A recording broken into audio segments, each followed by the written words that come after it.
My name is Sarah, and I work as a marketing manager at a tech company in Boston. 6 years ago, my life changed when my older sister Lisa's marriage fell apart. Lisa and her husband Mark had a terrible relationship for years. He was selfish, immature, and as soon as they divorced, he practically vanished from their son Tyler's life. Tyler was only 10 when it happened, and overnight, he lost his father, his home, and his sense of security. Mark refused to pay proper child support, claiming financial hardship despite working a decent job. He stopped calling Tyler after a few months, and the rare checks he sent weren't enough to cover even the basics. Lisa and Tyler had no choice but to move in with our parents. Mom and Dad welcomed them, of course. They turned the basement into a bedroom for Tyler and gave Lisa their spare room. Our parents are retired teachers living on fixed incomes, so while they could offer a roof, they couldn't provide much financial help. At that time, I had just landed my first real job after college. I was finally making good money and living in my own rented apartment downtown. It wasn't huge, but it was mine, and I loved my independence. I was saving for my future, excited about building my career, and enjoying life as a young professional. Then came that Sunday dinner at my parents' house. I'll never forget it. We were all sitting around the table, Mom, Dad, Lisa, Tyler, and me. Tyler was telling us about his science project, and I remember feeling happy that he seemed to be adjusting. After dessert, while Tyler was in the living room playing video games, my dad cleared his throat. "Sarah, we need to talk about something important." Mom nodded, folding her hands on the table. "It's about Lisa's situation." I glanced at my sister, who was looking down at her plate. "Lisa's having a really tough time," Dad continued. "She found a job at that department store, but it doesn't pay much. And with Tyler growing so fast and needing new clothes, school supplies. We were thinking," Mom chimed in, "since you're doing so well at your new job, maybe you could help your sister out a bit." I wasn't surprised, really. I'd been expecting something like this, and I wasn't against helping. Lisa was my sister, and Tyler was my only nephew. "Sure," I said, "I can help. How about $700 a month?" It was a significant amount for me, but I could manage it if I cut back on some of my own expenses. The relief on Lisa's face was immediate. That would help so much." Her eyes welled with tears. "Thank you." And just like that, I became a regular contributor to Lisa and Tyler's life. Every month, I transferred $700 to Lisa's account. It became as routine as paying my rent or utilities. As Tyler got older, he needed more than just basics. He wanted to learn programming and was interested in foreign languages. I thought these were great interests that could help his future, so I paid for those courses too. For his 11th birthday, I gave him a PlayStation 5 that he'd been dreaming about. His face lit up when he opened it, and that made all the extra work I was taking on worth it. The following year, I gave him a new smartphone for his 12th birthday. For Christmas, I usually went all out too, nice headphones, a tablet, whatever he was into that year. I wanted him to have nice things, despite his parents' divorce.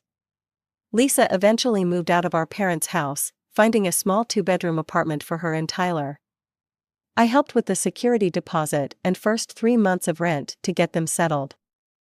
I visited them often, bringing groceries or taking them out for dinner. During our family dinners, which happened at least twice a month at our parents' house, Lisa talked a lot about her dating life. She was determined to find someone new, going from one dating app to another, meeting different men every week. What she rarely mentioned was her job situation.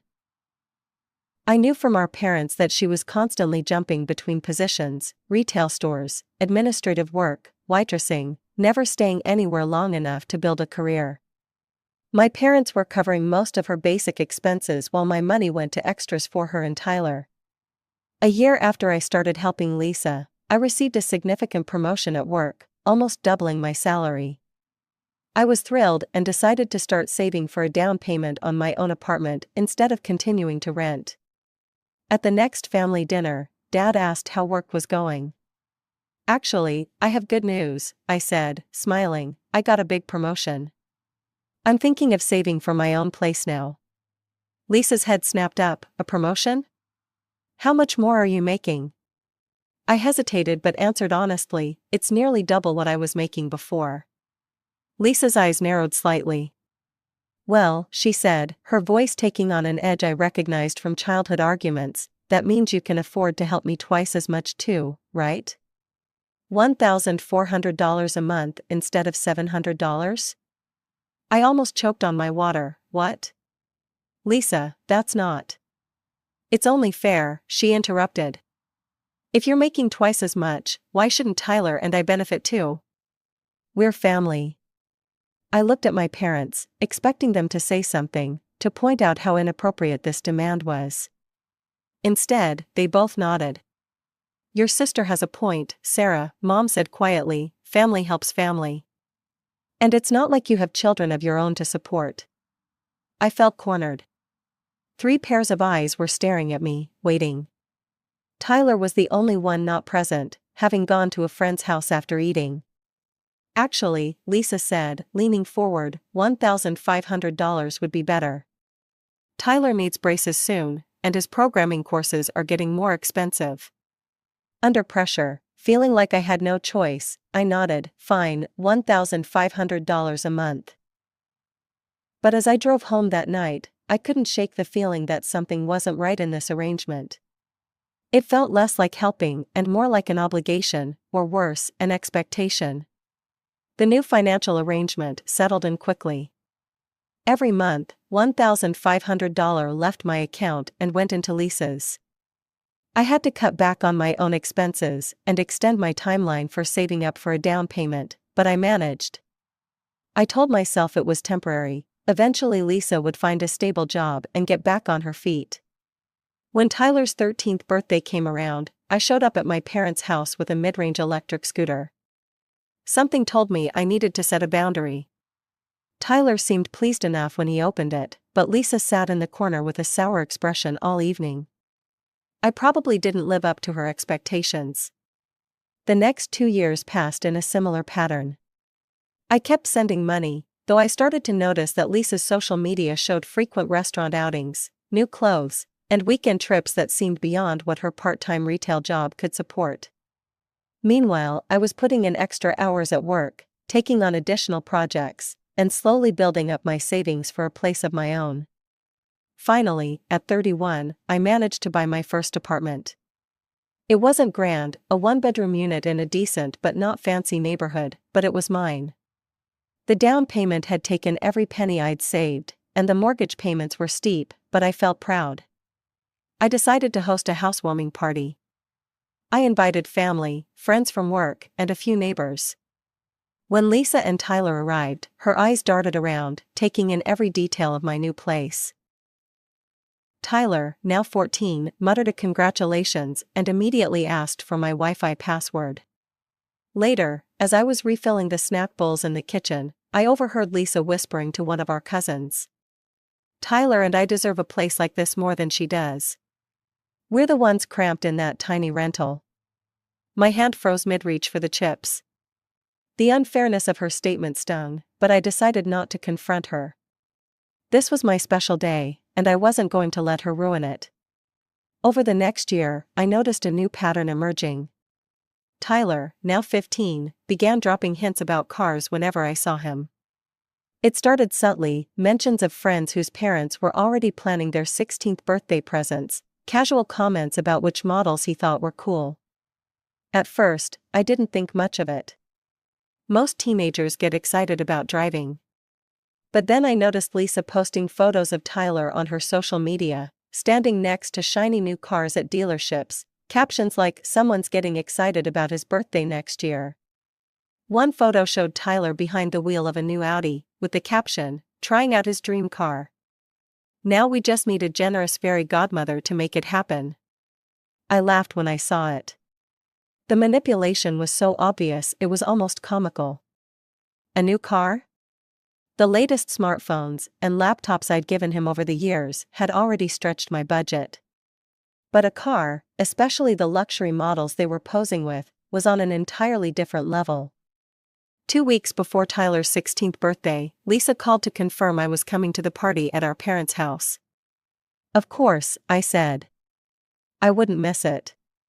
Great, she said, her voice oddly cheerful. You're bringing your gift, right? Something special? I've got it covered, I replied neutrally. Tyler's so excited, she continued. He keeps talking about what his cool aunt might get him.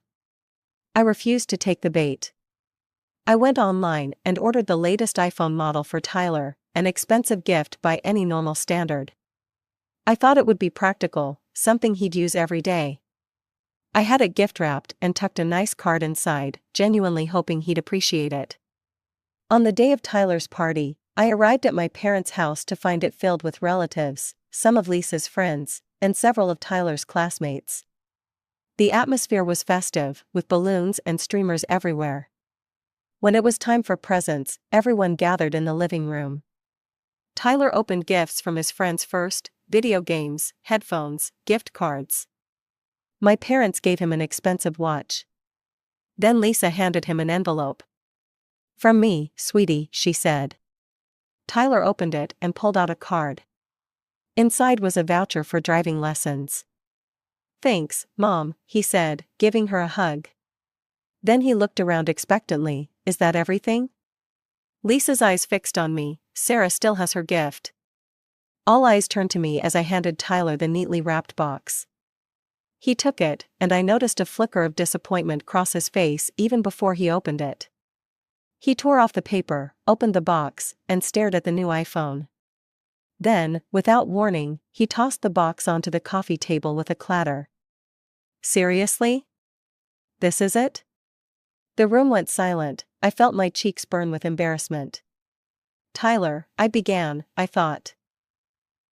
You could have given me something way better with your salary, he interrupted, his voice loud and angry. Everyone knows you make tons of money. I stared at him, stunned by the entitlement in his voice, the echo of his mother's attitudes. Lisa stepped forward. She's too stupid, she said with contempt. We've been hinting for months that you need a car. And she brings this cheap, pathetic thing instead. Something inside me snapped. All the years of being treated like an ATM, all the increasing demands, the lack of gratitude, it all came to a boiling point.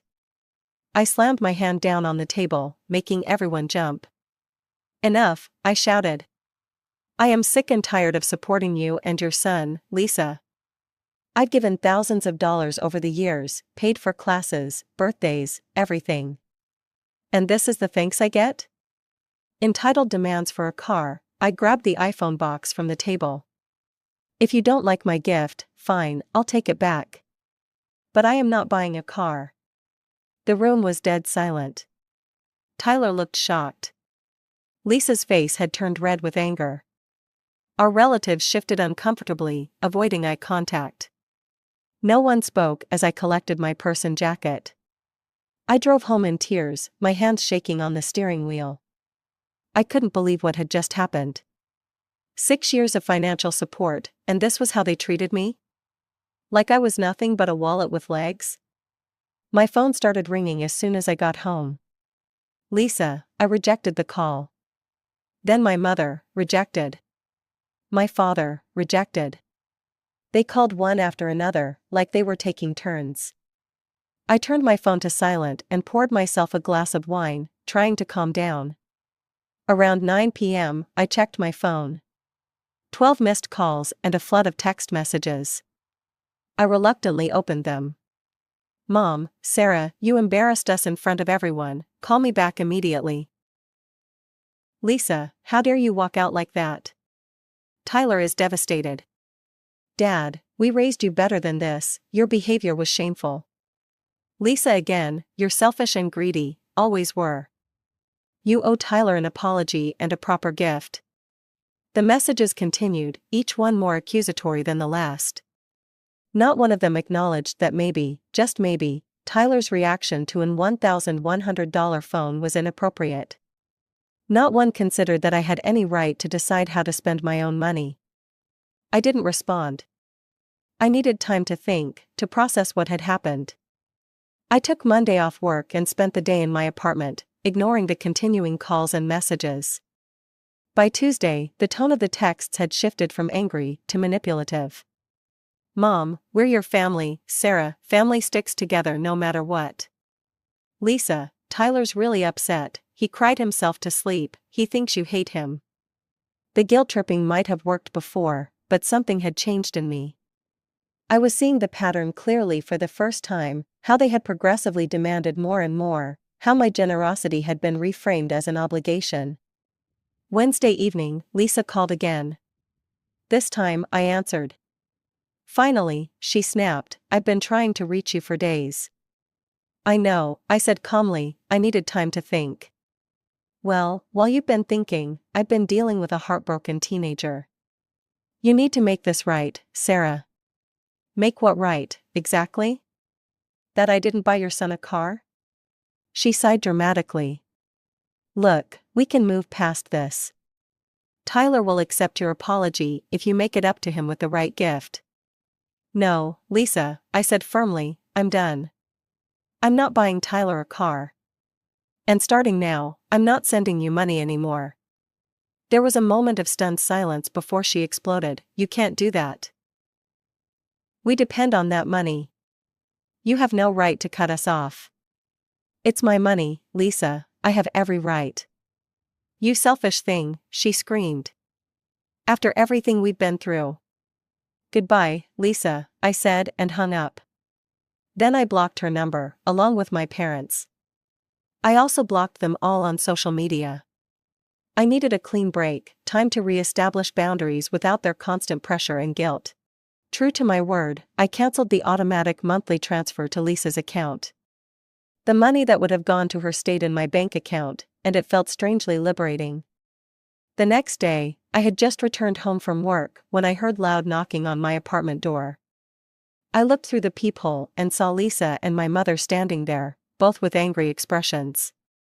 "Sarah, open this door right now," my mother demanded. "We know you're in there, your car is outside," Lisa added, pounding harder. I stood quietly, not responding.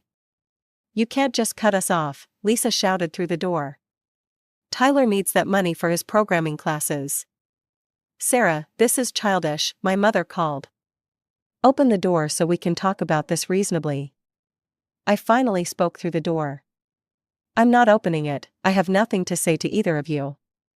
"You have no right to stop supporting your sister," my mother said. "Family helps family." "I'm done being treated like an ATM," I replied. "I've helped for 6 years, it's enough." Lisa kicked the door hard. "You owe us that money." "I don't owe you anything," I said, my voice steady. "And if you don't leave now, I'm calling the police." "You wouldn't dare," Lisa hissed. I took out my phone. "Try me." There was muttered conversation between them, and finally, I heard them walking away. My mother's final words drifted back. "You'll regret this, Sarah, family is all you have in the end." In the following days, I learned from a cousin that Lisa and my parents were telling relatives that I had suddenly abandoned them financially for no reason. They claimed I had promised to support Tyler through college but had broken my word out of selfishness. Fortunately, most of our extended family knew better. They'd seen firsthand how much I'd given over the years. My Aunt Emma even called to check on me. "I was at Tyler's party, Sarah," she said. "What happened wasn't right. You've done more than enough for them." Her support meant a lot, but the situation with my immediate family remained painful. I threw myself into work, started therapy, and focused on rebuilding my social life outside of family obligations. For the first time in years, I had money to spend on myself without guilt. I took a short vacation, joined a book club, started dating again. 3 months passed without contact. Then 6. I learned through the family grapevine that Lisa had been forced to move to a smaller apartment and get a full-time job. Tyler had dropped his programming classes. My parents were complaining about helping them financially. Sometimes I felt guilty, wondering if I'd been too harsh, but then I'd remember Tyler's face as he tossed aside my gift, Lisa's contemptuous words, my parents' betrayal. 6 months after the blow-up, on a rainy Tuesday evening, I was leaving my office building when I heard someone call my name. I turned to see Tyler standing by the entrance, soaked from the rain, looking older and somehow different than I remembered. "Aunt Sarah," he said, his voice deeper than before, "can we talk?" I hesitated, surprised to see him. "Does your mother know you're here?" He shook his head. "No, and I'd like to keep it that way." I studied him for a moment, then nodded. "There's a coffee shop around the corner." We walked silently through the rain, ordered drinks, and found a quiet corner table. Tyler seemed nervous, fidgeting with his cup. "I'm listening," I said finally. He took a deep breath. "I came to say I'm sorry, about my birthday, about how I acted. It was wrong." I was surprised by his directness. "What brought this on?" "Reality, I guess," he said with a weak smile. "When you stopped sending money, everything changed. Mom had to work full-time. I had to drop some activities. At first, I was angry at you. Mom kept saying you were selfish and that you'd come around eventually." He paused, taking a sip of his hot chocolate. "But you didn't. And after a while, I started thinking about everything you'd done for us over the years. All the gifts, the money, the classes. I realized how much I'd taken it all for granted." His eyes met mine. "When I got a job at the grocery store 3 months ago, I understood even better. Working for my own money made me see things differently." I felt a mix of emotions, pride that he'd matured, sadness for the rift, anger still simmering beneath the surface. "I appreciate you saying that, Tyler, it means a lot. Can you forgive me?" he asked, looking younger suddenly, more like the boy I remembered. "I'm working on it," I said honestly. "It's not just about the birthday. It's about years of being treated like I was obligated to support you and your mom. That hurt." He nodded. "I understand. I just miss you. And I want you to know I'm different now. I don't expect anything from you." I felt something soften inside me. "We can work on rebuilding our relationship. It will take time, though." Relief washed over his face. "That's all I'm asking for." "Does your mother know you've got a job?" I asked. "Yeah, but she thinks it's stupid. Says I should be focusing on school, not wasting time for minimum wage. But I like earning my own money." I smiled. "I'm proud of you for that, Tyler." We talked for another hour, catching up on his school and friends. When we finally parted, he asked, "Can we meet again sometime? Maybe next week?" "I'd like that," I said. "But let's keep it between us for now. I'm not ready to deal with your mom or my parents yet." He nodded. "It'll be our secret." As I watched him walk away, I felt a complicated mix of emotions. There was still a long way to go, but that small reconnection felt like the beginning of something new, a relationship based on mutual respect rather than financial dependence. For the first time in months, I felt hopeful. It's been 8 months since Tyler and I had that coffee together. We've settled into a routine of meeting every couple of weeks. Sometimes we grab dinner, sometimes we just walk around the city and talk. He's grown so much in this short time, not just physically, but in maturity and perspective. "I got promoted at the store," he told me last week, his face lighting up with pride. "I'm a shift supervisor now. More responsibility, better pay."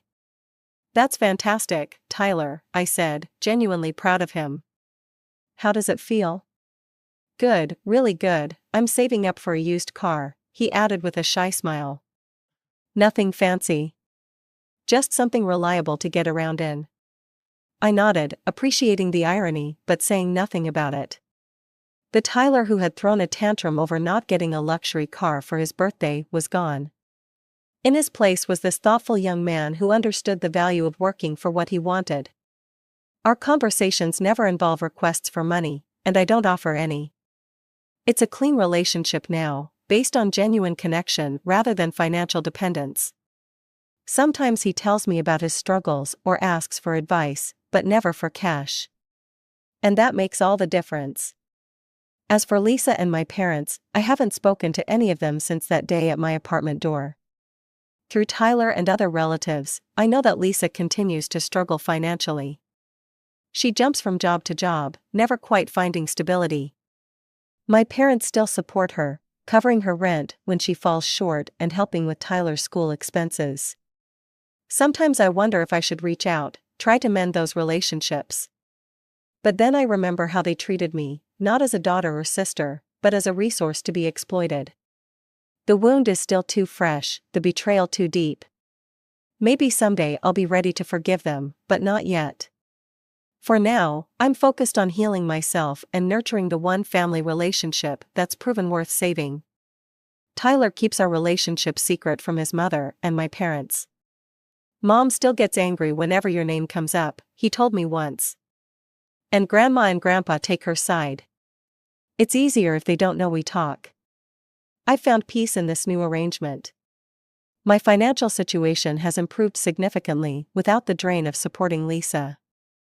I've been able to furnish my apartment properly, build an emergency fund, and even start planning a real vacation, my first in years. More importantly, I've learned valuable lessons about boundaries, about the difference between generosity and exploitation, about the complexity of family dynamics.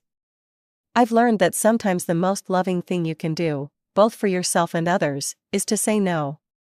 Last week, I ran into my mother at the grocery store. We made eye contact across the produce section. For a moment, I thought she might approach me, that there might be an opportunity for reconciliation. Instead, she turned her cart around and walked in the opposite direction. It hurt, but I understood. Some bridges take a long time to rebuild, if they can be rebuilt at all.